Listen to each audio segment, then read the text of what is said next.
بسم اللہ الرحمن الرحیم۔ السلام علیکم۔ روزانہ واقعات سننے کے لیے اس چینل کو سبسکرائب کریں۔ حضرت آدم علیہ السلام کی جب تخلیق ہوئی تو تنہا ہونے کے سبب آپ بہت اداس اور بے قرار رہا کرتے تھے۔ ان کی افسردگی و اضطراب کو دیکھ کر ایک روز خدا تعالی نے اس وقت جبکہ حضرت آدم علیہ السلام سو رہے تھے ان کے بائیں پہلو سے ایک پسلی نکلوائی اور اسے بی بی ہوا کو تخلیق کیا۔ یہ پسلی نکالنے سے حضرت آدم علیہ السلام کو کوئی دکھ یا تکلیف محسوس نہ ہوئے۔ دکھ اور تکلیف نہ ہونے کا سبب علماء کی نگاہ میں یہ ہے کہ اگر ایسا ہونے میں حضرت آدم علیہ السلام کو کسی طرح کی ایذا پہنچتی تو ان کے دل میں بی بی ہوا کے لیے ویسی محبت و اپنائیت پیدا نہ ہوتی جیسی کہ ہونی چاہیے تھی۔ گویا میاں بیوی کے باہمی تعلق کو خوشگوار بنانے اور ان میں ہم آہنگی پیدا کرنے کے لیے مرد کو عورت کی تخلیق کا سبب بننے کے باوجود کسی طرح کی تکلیف سے محفوظ رکھا گیا۔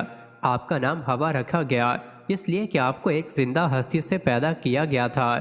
بعد ازاں حضرت آدم علیہ السلام کو نیند سے بیدار کر کے ان کی ملاقات بی بی ہوا سے کروائی۔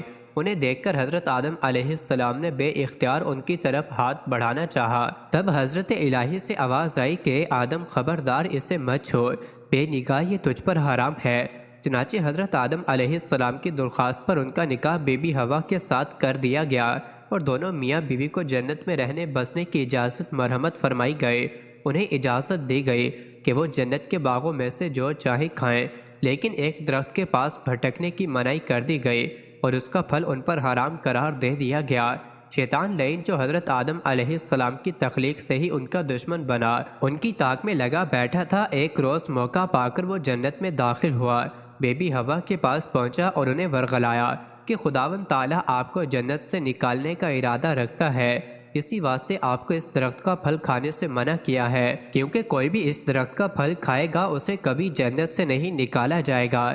اس پر بی بی ہوا نے ہاتھ بڑھا کر اس درخت سے 3 پھل توڑ لیے، ان میں سے ایک خود کھایا اور 2 حضرت آدم علیہ السلام کے لیے لے گئے۔ حضرت آدم علیہ السلام نے بہتری نہ کی کہ خدا تعالی نے مجھے اس درخت کا پھل کھانے سے منع کیا ہے، لیکن بی بی ہوا کے مجبور کرنے اور ان کے لیے اپنی فطری محبت کے ہاتھوں لاچار ہو کر پھل کھا لیا۔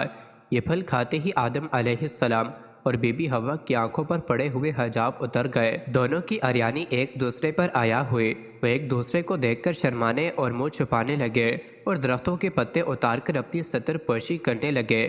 بہرحال جو ہونا تھا ہو چکا تھا۔ اس تفسیر پر حضرت آدم علیہ السلام اور بی بی ہوا کو جنت سے نکال کر زمین پر اتار دیا گیا اور جدائی کی سزا دی گئی۔ حضرت آدم علیہ السلام اور بی بی ہوا نے بہت توبہ کی، پھر انہیں حکم دیا گیا کہ وہی رہیں اور اپنی اولاد سے اس ویرانے کو بسائیں۔ حکم الہی کی تعمیل میں حضرت آدم علیہ السلام اور بی بی ہوا زمین پر زندگی گزارتے رہے اور اس وقت کا انتظار کرتے رہے جب خالق حقیقی کی طرف سے واپسی کا اذن ہو۔ حضرت آدم علیہ السلام اور بی بی ہوا نے اپنی اولاد کو اللہ کی اطاعت اور دین حق پر کاربند رہنے کی تعلیم دی۔ حضرت آدم علیہ السلام کی وفات کا وقت آیا اور فرشتے گھر میں داخل ہوئے تو آپ سمجھ گئے اپنی اہلیہ حضرت ہوا اور اپنے بچوں سے فرمایا کہ تم سب مجھے تنہا چھوڑ دو۔ اس کے بعد آپ اللہ تعالیٰ کی حمد و ثنا میں مصروف ہو گئے۔ فرشتوں نے روح قبض کی، پھر غسل دے کر کفن دیا، خوشبو لگائی، گڑھا کھود کر قبر بنائی۔ حضرت جبرائیل نے ان کے بیٹے حضرت شیش علیہ السلام کو نماز جنازہ پڑھنے کا طریقہ بتایا۔ آپ نے نماز جنازہ پڑھائی۔ عام طور پر تاریخی کتب میں حضرت آدم علیہ السلام کی عمر مبارک 960 سال بیان کی گئی ہے۔ حضرت آدم علیہ السلام کو جبل ابو قبیس کی غار میں دفن کیا گیا، جس کو غار الکنز سے بھی جانا جاتا ہے۔ جبل ابو قبیس اس دنیا کا سب سے پہلا پہاڑ ہے جس کے دامن میں کعبۃ اللہ ہے، اسی کے دامن میں محلہ بنو ہاشم ہے اور دار الندوہ سے لے کر بنو ہاشم کے سارے گھر جبل ابو قبیس کے دامن میں ہیں۔ اسی جبل ابو قبیس کے دامن میں حضرت بی بی آمنہ کا وہ مبارک گھر ہے جہاں حضور نبی رحمت صلی اللہ علیہ وسلم کی ولادت باسعادت ہوئی۔ یہیں پر حضور کا بچپن گزرا۔ اسی پہاڑ پر کھڑے ہو کر حضور اکرم صلی اللہ علیہ وسلم نے چاند کے 2 ٹکڑے کیے تھے۔ یہی وہ پہاڑ ہے جہاں حضرت آدم علیہ السلام ٹھہر گئے تھے اور اسی کے پتھروں کو خانہ کعبہ کی تعمیر میں استعمال کیا گیا۔ اسی پہاڑ پر حضرت آدم علیہ السلام کی قبر بنائی گئی۔ حضرت آدم علیہ السلام کی وفات کے ٹھیک 1 سال بعد حضرت بی بی ہوا بیمار ہو گئے۔ جب حضرت ہوا بیمار ہوئیں تو آپ کے بیٹے حضرت شیش علیہ السلام سمجھ گئے کہ اب ہماری والدہ کے جدا ہونے کا وقت آن پہنچا ہے۔ کیوں اس وقت بیماریوں کا وجود نہ تھا۔ خیر 10 دن حضرت حوا اسی حالت میں رہیں اور انتہائی کمزوری ہو گئے، یہاں تک کہ آپ بستر پر لیٹ گئیں اور چلنے پھرنے سے بھی قاصر ہو گئیں۔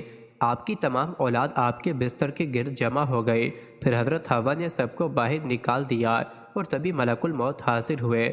آپ کی روح مبارک قبض کر لی گئی۔ آپ کو جنتی حوروں نے غسل دیا اور آپ کا جنازہ آپ کے بیٹے حضرت شیش علیہ السلام نے پڑھایا۔ جنازے کے بعد حضرت حوا کو حضرت آدم علیہ السلام کے پہلو میں جبل ابو قبیس میں ہی دفن کیا گیا۔ مزید ایسی ہی ویڈیوز کے لیے چینل کو ضرور سبسکرائب کریں۔